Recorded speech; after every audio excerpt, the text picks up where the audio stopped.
Intensidad de entrenamiento. Uno de los parámetros fundamentales que determinan la carga total de entrenamiento es la intensidad.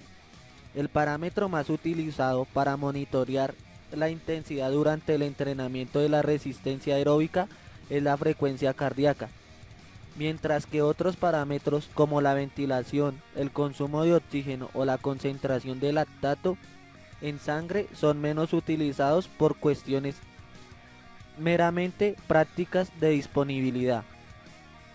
Aunque tradicionalmente no ha sido muy utilizada en el ámbito deportivo, la percepción subjetiva del esfuerzo es también un instrumento válido y de fácil aplicación para el control de la intensidad del entrenamiento.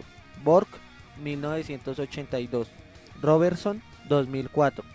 La escala más utilizada ha sido la elaborada por Borg, aunque en los últimos años han surgido otras escalas, principalmente la OMNI. Comprobada validez Robertson 2004, Utter 2004. La relación entre la percepción subjetiva del esfuerzo y parámetros fisiológicos como la frecuencia cardíaca, el VO2 o la concentración de ácido láctico está sólidamente establecida. Noble, 1983. Stowe de Mire, 1996. Seid, 1991. Tabla 3. En esta tabla encontramos la relación entre la percepción subjetiva del esfuerzo y la frecuencia cardíaca, VO2 y la concentración de lactato en sangre. Bien es cierto que en revisiones de lo publicado al respecto se ha indicado que la validez de la escala de Borg podría verse afectada por determinadas condiciones como el sexo y el nivel de entrenamiento de los sujetos o el tipo de ejercicio. Chen 2002. En sujetos con poca experiencia de entrenamiento se ha observado que es necesario un periodo de familiarización para la correcta utilización de la percepción subjetiva del esfuerzo como el instrumento del control de la intensidad, especialmente a intensidades moderadas y altas. Dunbar 2004. Ya hemos comentado anteriormente la fuerte correlación que existe entre el nivel de entrenamiento y la respuesta del ácido láctico al ejercicio. Son muchos los investigadores y entrenadores que defienden la utilización del umbral láctico y otros parámetros relacionados con la concentración de ácido láctico en sangre como referencia fundamental a utilizar en la prescripción de la intensidad del entrenamiento de resistencia, dado que podemos estimar la concentración de ácido láctico en sangre a partir de los valores de la escala de Borg. Es posible prescribir el entrenamiento a intensidades correspondientes a determinadas concentraciones de ácido láctico, umbral láctico o OBLA, por ejemplo, utilizando la percepción subjetiva del esfuerzo sin necesidad de medir la concentración de lactato. Sin embargo, esto sería válido solo para entrenamiento continuo, ya que la relación entre ambos parámetros se ve alterada durante el entrenamiento fraccionado, de forma que la percepción del esfuerzo durante una repetición se ve afectada por la fatiga acumulada de las anteriores. En los últimos años se ha extendido la utilización de los pulsómetros como compañero habitual del entrenamiento, no solo entre deportistas altamente entrenados, sino también entre aquellas personas que realizan ejercicio de forma habitual con el único objetivo de aprovecharse de los beneficios que para la salud ofrece la actividad física. Además que, desde un punto de vista práctico, la medición de la frecuencia cardíaca no requiere material sofisticado, sino nos ofrece la ventaja de que a partir de los valores de frecuencia cardíaca podemos estimar el VO2 máximo correspondiente con un error de más o menos 8%. Tabla 4. En esta tabla nos muestran la relación entre el porcentaje de la frecuencia cardíaca máxima y el porcentaje del VO2 máximo. Además, la relación entre ambos parámetros no se ve afectada por el nivel de entrenamiento, Skinner 2004. Cuando se utiliza la frecuencia cardíaca como parámetro de control de la intensidad del ejercicio, se expresa normalmente bien como porcentaje de la frecuencia cardíaca máxima o bien como porcentaje de la frecuencia cardíaca de reserva. La frecuencia cardíaca de reserva viene definida por la diferencia entre la frecuencia cardíaca máxima y la frecuencia cardíaca en reposo. Frecuencia cardíaca de reserva igual a frecuencia cardíaca máxima menos frecuencia cardíaca en reposo. El denominado método de Carbonen, de aplicación más bien limitada al ámbito de rehabilitación cardíaca, en la actualidad utiliza este parámetro para establecer la intensidad de entrenamiento, expresándola en un porcentaje de frecuencia cardíaca de reserva. Este autor finlandés fijó la intensidad mínima para inducir adaptaciones aeróbicas en el 60% de la frecuencia cardíaca de reserva. Carbonen 1957. Frecuencia cardíaca de entrenamiento igual a frecuencia cardíaca máxima menos frecuencia cardíaca en reposo por 0,60 más frecuencia cardíaca en reposo. La forma más precisa de determinar la frecuencia cardíaca máxima es mediante una prueba de esfuerzo incremental de carácter máximo realizada por un médico especialista. También es posible realizar pruebas de campo bajo la supervisión de un entrenador, pero no es recomendable en personas que tengan antecedentes familiares de enfermedades cardíacas, con sobrepeso o que han mantenido sedentarias durante un número de años.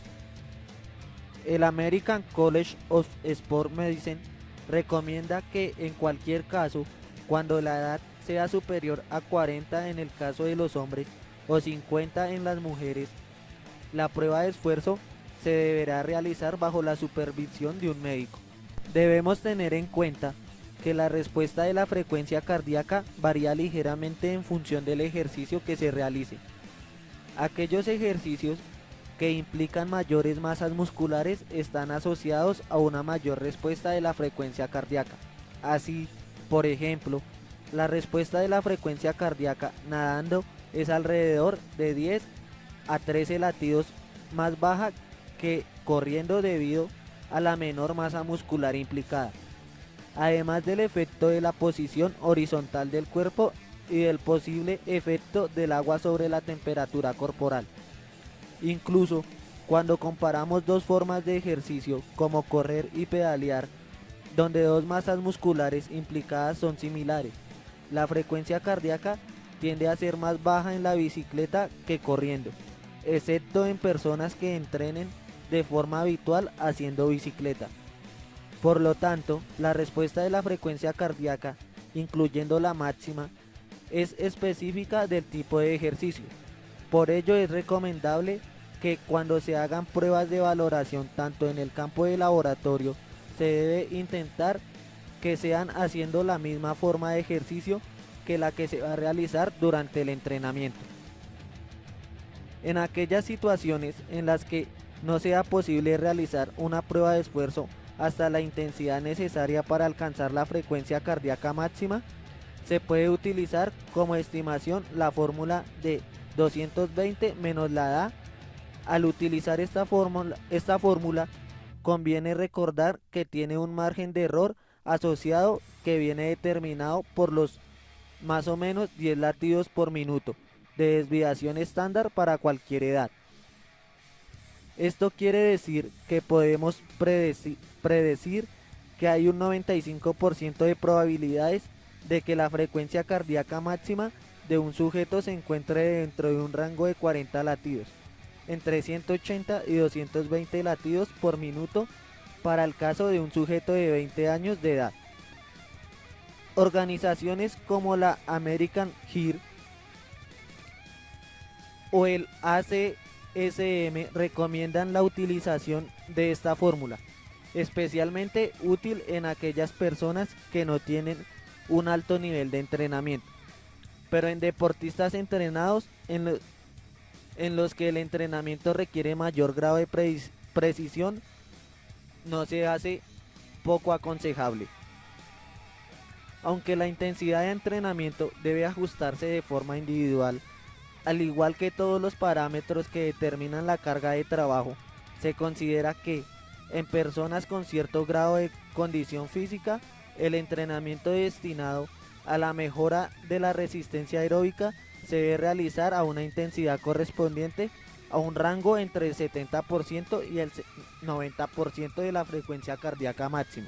No obstante, para la población general no entrenada se considera que las intensidades de ejercicio correspondientes a un rango entre el 55 y el 70% son suficientes para inducir mejoras en la resistencia aeróbica.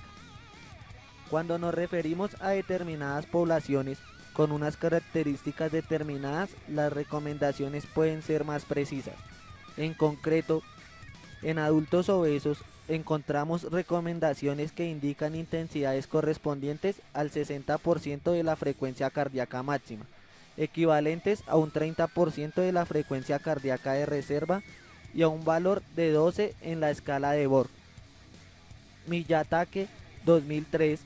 Por otro lado, en deportistas entrenados no es extraño realizar sesiones de trabajo de intervalo e intensidades correspondientes al 95 y 100% de la frecuencia cardíaca máxima.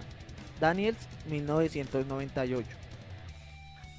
El rango de intensidades que inducen mejoras en la resistencia aeróbica es muy amplio. Las adaptaciones inducidas por el trabajo a una intensidad del 60% de la frecuencia cardíaca máxima son diferentes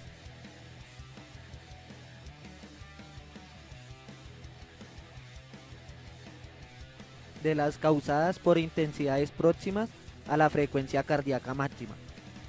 Para fijar las intensidades en función de los diferentes objetivos, nos podemos ayudar como referencia de las zonas de intensidad establecidas en función de la frecuencia cardíaca. Burke 1998. Aunque hay diferentes propuestas al respecto con diferentes terminologías, básicamente coinciden en lo fundamental. La primera zona en orden creciente de intensidad la podríamos denominar la zona de las actividades diarias y está situada entre el 50 y el 60% de la frecuencia cardíaca máxima. La actividad física a esta intensidad es suficiente para inducir muchos de los beneficios sobre la salud asociados al ejercicio aeróbico y está indicada para iniciarse en el entrenamiento o en periodos de vuelta al entrenamiento después de lesiones. La segunda zona, que podríamos denominar zona de ejercicio para la salud, tiene sus límites entre el 60 y el 70% de la frecuencia cardíaca máxima. Entrenando a estas intensidades se consiguen muchas de las adaptaciones cardiovasculares al entrenamiento aeróbico que han sido comentadas en otro capítulo. A estas intensidades la sensación de fatiga no es importante. La tercera zona de intensidad está situada entre el 70 y el 85% de la frecuencia cardíaca máxima. En deportistas entrenados el umbral láctico estará situado en algún punto dentro de este rango de intensidades. Esta zona de intensidad coincide con lo que se ha denominado en ocasiones como la zona sensible de entrenamiento, siendo la principal zona de trabajo en términos de tiempo. De los deportistas recreacionales corresponde aproximadamente con la máxima intensidad que personas con un nivel de entrenamiento medio o alto pueden mantener con cierta comodidad. Nos situaríamos en el límite de la intensidad correspondientes al estado estable, lo que en algunas ocasiones se ha referido como ritmo conversacional. El entrenamiento a estas intensidades permite desplazar la aparición del umbral láctico hacia las intensidades superiores. La cuarta y última zona, correspondiente a valores de frecuencia cardíaca de entre el 85 y el 100% de la frecuencia cardíaca máxima, en la cual los deportistas entrenados tienen un umbral ventilatorio 2 en algún punto de la zona. Los principales beneficios asociados en estas intensidades son la mejora de la tolerancia al lactato, mejora de economía de movimiento y de mejora del VO2 máximo. Cuando se trata de deportistas altamente entrenados, las zonas de intensidad varían ligeramente. En este ámbito, muchos autores coinciden en distinguir tres niveles en el entrenamiento de resistencia en función de la intensidad. Navarro, 1998, tabla 5. La respuesta de la frecuencia cardíaca al ejercicio submáximo está influenciada por una serie de factores, algunos ya comentados anteriormente, que es necesario tener en cuenta al utilizar este parámetro como forma de prescripción de la intensidad del ejercicio. Además de las diferencias ya comentadas entre unas formas de ejercicio y otras, cabe destacar el efecto de factores como el estrés emocional o factores ambientales como el calor o la altura. Determinadas situaciones que puedan provocar estrés o ansiedad, como la competición deportiva, pueden afectar a la respuesta de la frecuencia cardíaca al ejercicio, de forma que intensidades moderadas o bajas se puede sobreestimar la intensidad de trabajo. A medida que la intensidad del ejercicio se acerca a valores máximos, el efecto del factor emocional sobre la frecuencia cardíaca disminuye. Además de los factores comentados, se pueden encontrar pequeñas variaciones en la respuesta de la frecuencia cardíaca a la misma intensidad de ejercicio de un día a otro debido a cambios hormonales. Fatiga acumulada de sensaciones anteriores de entrenamiento, depleción parcial de las reservas de glucógeno u otras razones no siempre fáciles de controlar. El aumento de la temperatura corporal puede afectar también a la respuesta de la frecuencia cardíaca al ejercicio. La frecuencia cardíaca puede aumentar de 5 a 10 latidos por minuto en el transcurso de una hora de ejercicio a intensidad constante, pudiendo ser mayor el aumento en ambientes de calor y humedad elevados. Burke, 1996, figura 27.4. Esta figura nos muestra el registro de la frecuencia cardíaca durante una carrera de 170 minutos. El ciclista rodó a la misma velocidad durante toda la carrera. El aumento en frecuencia cardíaca permite mantener el gasto cardíaco necesario para dar respuesta a las demandas del flujo sanguíneo, tanto en los músculos activos para mantener su tasa metabólica como la de la piel para permitir la termorregulación. La respuesta de la frecuencia cardíaca al ejercicio también se ve afectada por cambios en la altitud, de forma que para una misma intensidad la frecuencia cardíaca es mayor en altura que a nivel del mar para compensar los efectos de la hipoxia. Muchos especialistas, sobre todo los que trabajan con deportistas entrenados, son partidarios de prescribir la intensidad del ejercicio en función de la respuesta del ácido láctico al ejercicio en vez de utilizar un porcentaje determinado de la frecuencia cardíaca. La relación entre la intensidad de ejercicio y con características figura 27.5. En esta figura nos muestran el ejemplo real de la relación entre intensidad del ejercicio y concentración de lactato en sangre durante una prueba incremental en un ciclista profesional. Datos del autor. Uno de los índices más comúnmente utilizados como referencia para el control y prescripción del entrenamiento es el umbral láctico, entendido como el máximo VO2, que se puede alcanzar durante una prueba incremental antes de que se produzca una elevación en la concentración de lactato en sangre. Wellman, 1995. También se ha utilizado como referencia valores concretos de concentración de lactato en sangre, siendo los más utilizados 2, 2,5 y 4.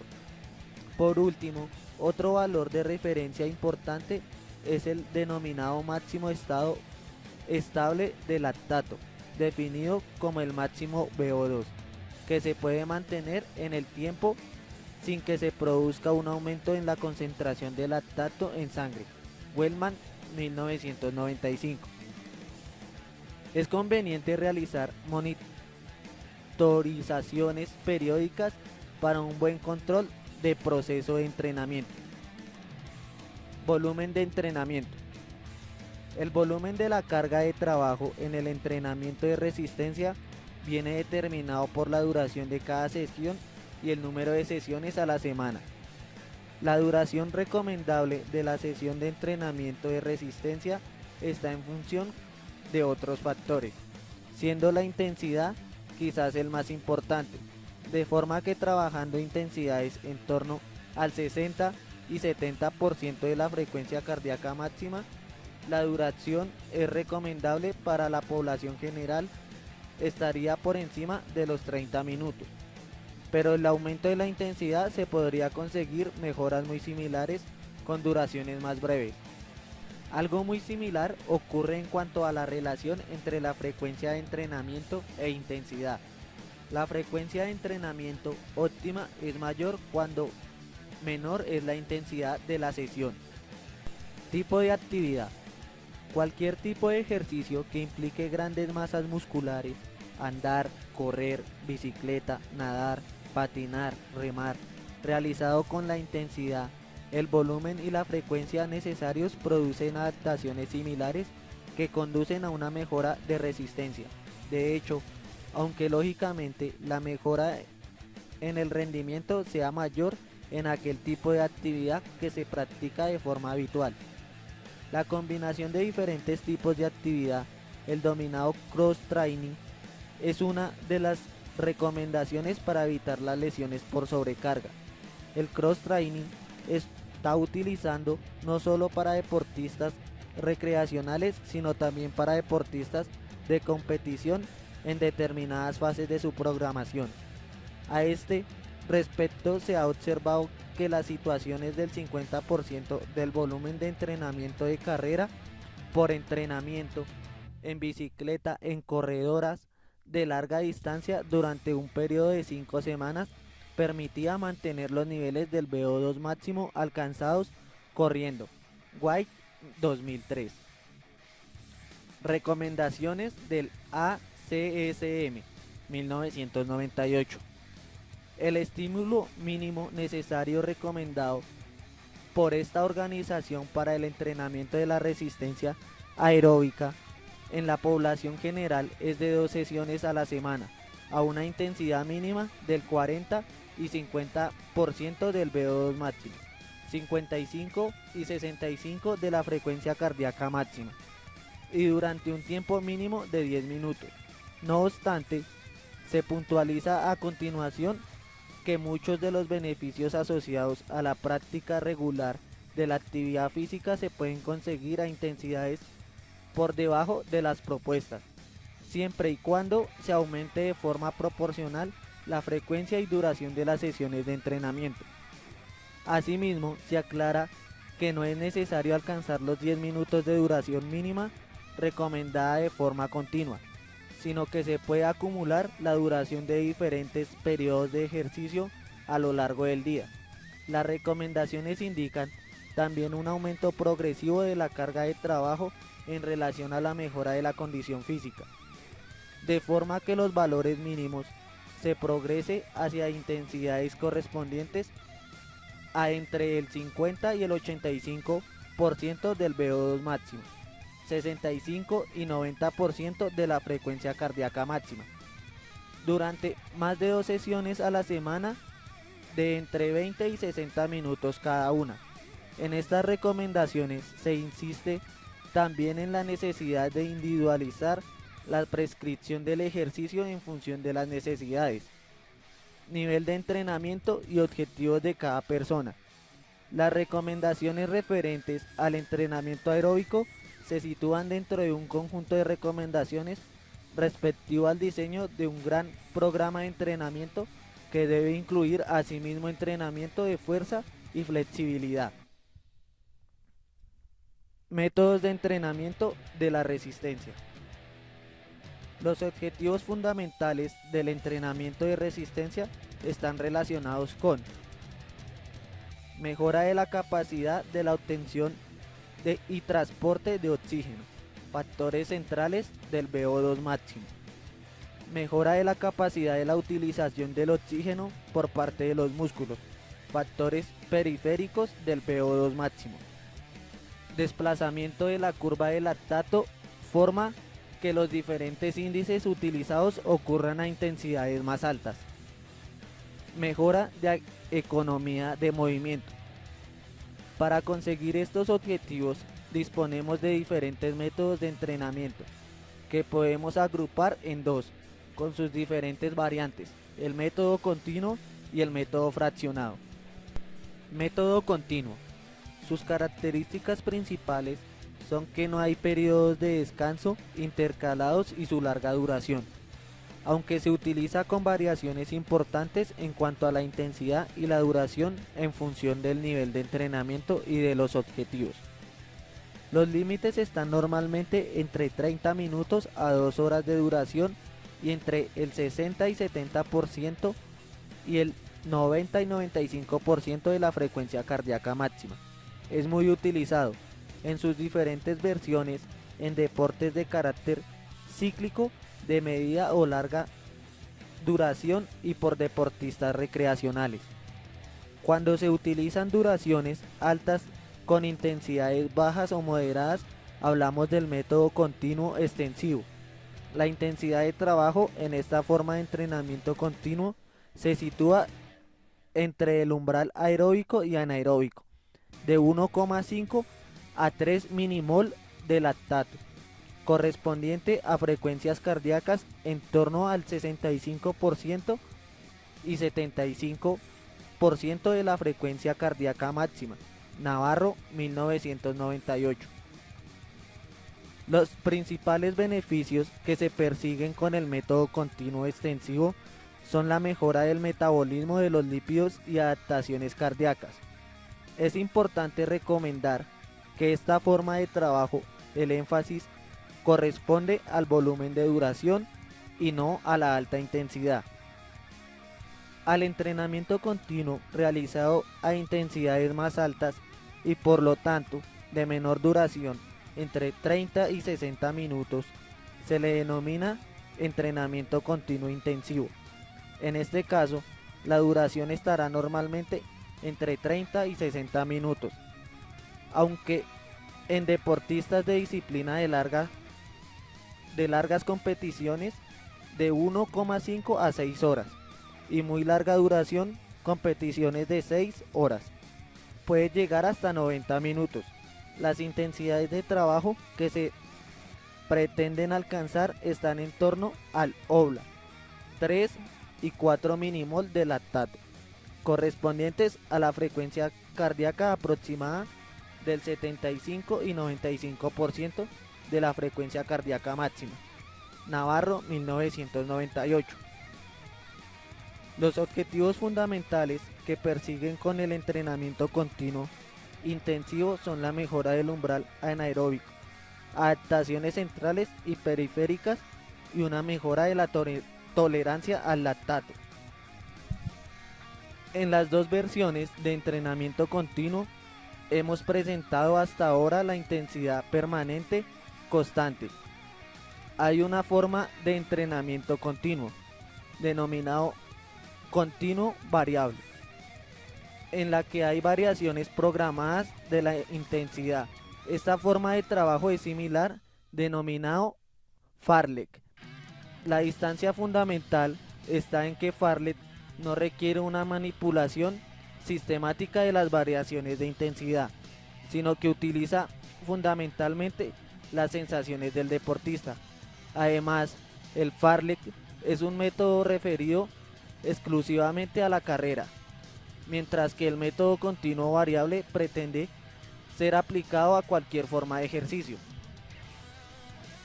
El ejercicio de intensidades determinado funcionalmente por el perfil de terreno o por la decisión del deportista o entrenador oscila entre el umbral aeróbico, 2 milimol de lactato aproximadamente o 75% de la frecuencia cardíaca máxima, y por encima del OBLA, 5,5 y 6 milimol de lactato o 90% de la frecuencia cardíaca máxima. La duración total de la sesión varía entre 30 y 60 minutos con periodos de 1 y 10 minutos de elevación de la intensidad intercalando periodos de recuperación incompleta. Navarro, 1998. Método fraccionado. Con este nombre nos referimos a los métodos a los que se alternan periodos de esfuerzo, repeticiones, con periodos de recuperación. La razón fundamental de la utilización del entrenamiento fraccionado es el que permite complementar volúmenes de trabajo acumulado a altas intensidades que con el método continuo no se puede alcanzar.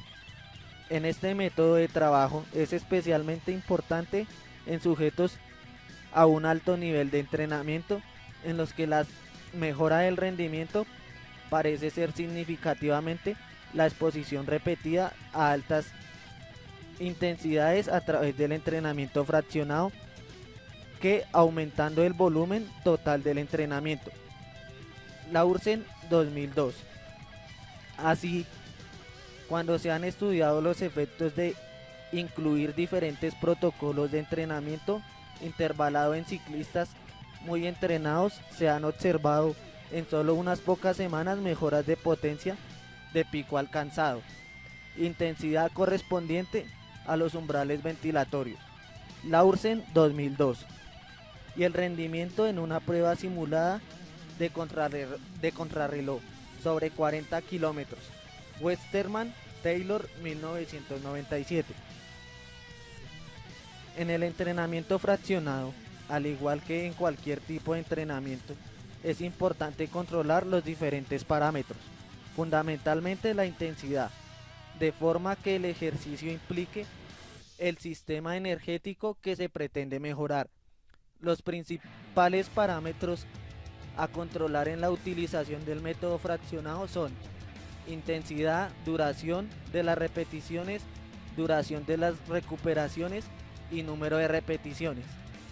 Aunque hay un déficit importante de información en relación a la optimización de los programas de entrenamiento fraccionado.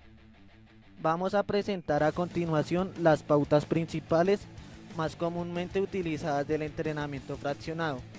Para ello vamos a distinguir diferentes tipos de entrenamiento fraccionado. Navarro, 1998. Interválico extensivo largo. Intensidades alrededor de 85% del VO2 máximo. 2 y 4 milimol de lactato.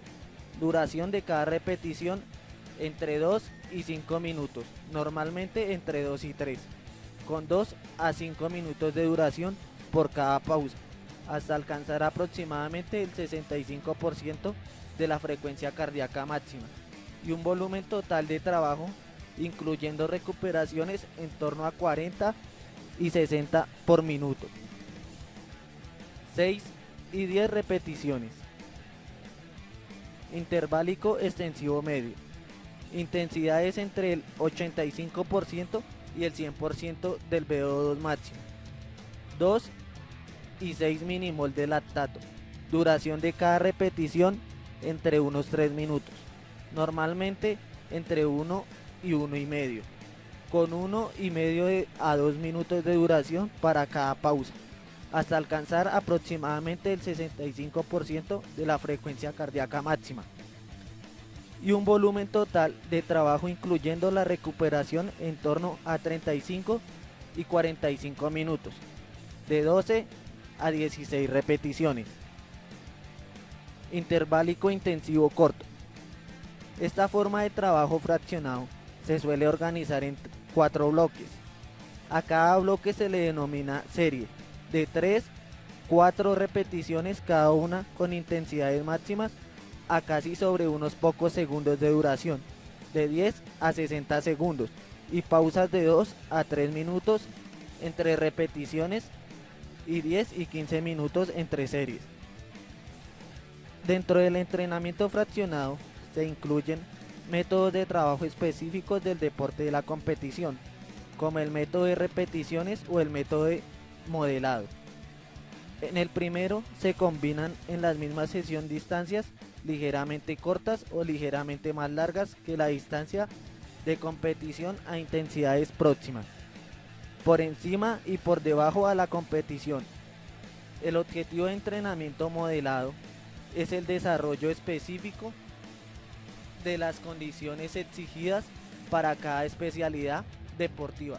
Se trata de ajustar las condiciones del entrenamiento en cuanto a volumen e intensidades de las características físicas, técnicas, psicológicas y tácticas del deporte seleccionado. Planificación del entrenamiento. La organización de los contenidos y cargas de entrenamiento a lo largo de una temporada se realiza en función del calendario competitivo, aunque existen diferentes modelos de planificación del entrenamiento. Vamos a exponer las diferentes funcionalidades entre diferentes periodos en los que se vive una temporada. Fase general o de acumulación. Se caracteriza por volúmenes de trabajo elevados a intensidades moderadas. Fase específica o de transformación. En esta fase el énfasis se pone en la intensidad, adaptando el volumen a las intensidades deseadas. Fase de mantenimiento o de realización. Predominio del trabajo específico a intensidades de competición con amplias recuperaciones. El objetivo es alcanzar en este momento de la temporada el máximo rendimiento para afrontar la competición o competiciones más importantes. En la figura 27.6 podemos ver un ejemplo de programación del entrenamiento entre atletas jóvenes de élite. En esta figura nos muestran un ejemplo de la programación del entrenamiento para una temporada competitiva de triatlón. Entrenamiento de la musculatura respiratoria. Un aspecto con frecuencia olvidado en los programas destinados a la mejora de la resistencia es el entrenamiento específico de los músculos respiratorios. Se ha observado, especialmente en determinados grupos de pacientes, que el entrenamiento específico de estos músculos permite una mejora de la capacidad funcional. Estos sujetos con insuficiencia cardíaca moderada o grave. El entrenamiento de los músculos inspiratorios se ha relacionado con mejoras no solo específicas de los músculos entrenados, sino también con aumentos del VO2 máximo, de la distancia recorrida en el test de andar 6 minutos, de la percepción de la calidad de vida, así como en una disminución de la frecuencia cardíaca de reposo y de la sensación de disnea durante el ejercicio. Laurotis 2004. Pero también en deportistas entrenados, el ejercicio intenso y prolongado puede causar la fatiga de los músculos respiratorios, y esta fatiga puede verse atenuada después de un periodo relativamente breve de entrenamiento específico de estos músculos. En concreto, se ha observado en ciclistas entrenados que la disminución de la presión inspiratoria que se producía después de pruebas de contrarreloj de 20 y 40 kilómetros era menos acusada después de un entrenamiento específico de los músculos inspiratorios durante un periodo de 6 semanas. Romer 2002. También encontramos en la literatura, sin embargo, estudios en los que las mejoras de la fuerza y resistencia de los músculos respiratorios inducidas por el entrenamiento específico de esos músculos no se reflejan en mejoras en el rendimiento médico, como el tiempo hasta la fatiga a una intensidad correspondiente al 85% del VO2 máximo. Williams 2002. Resultados y conclusiones similares se alcanzaron en un estudio realizado con ciclistas entrenados. Sonetti 2001. Podríamos concluir, por tanto, diciendo que parece que la efectividad del entrenamiento específico de los músculos respiratorios de la mejora del rendimiento en actividades de resistencia está en relación con el nivel de entrenamiento del sujeto.